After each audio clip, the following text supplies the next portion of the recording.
মাস করে থেকে এসো, আমার রোজগার পাতি বেড়ে গেলে আবার এ বাড়িতে চলে এসো, কেমন? মরুন, না না, আমরা বাপের বাড়িতে যাবো নি। যখনই অভাবের মধ্যে পারো তখনই আমাদের সবাইকে বাপের বাড়িতে পাঠিয়ে দাও। আমাদের কি কোনো মান সম্মান নেই? পেটে নাই খাবার, তার আবার মান সম্মান? ভালোভাবে বলেছি তো, গায়ে লাগেনি। যা, এখনই বাপের বাড়িতে যা, নয়তো তিনটাকে পিটিয়ে বাড়ি থেকে বের করে দিব। মায়েরি! ওরে বাবা, স্বামী কেলানি দিবে নাকি? যাচ্ছি যাচ্ছি, এক্ষুনি আমরা বাপের বাড়ি যাচ্ছি। এই চল চল, পালা তোরা।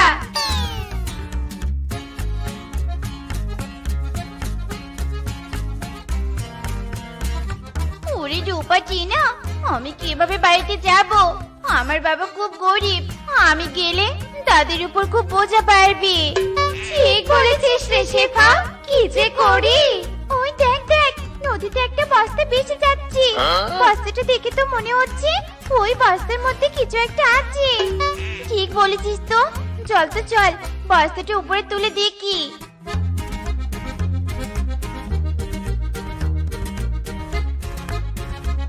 যাক বাবা, বস্তাটা তো নদী থেকে উপরে তুললাম।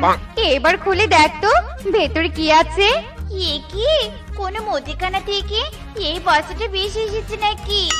এত বাজার সদাই, এসব জিনিস দিয়ে তো একটা মুদিখানার দোকানে দেওয়া যাবে।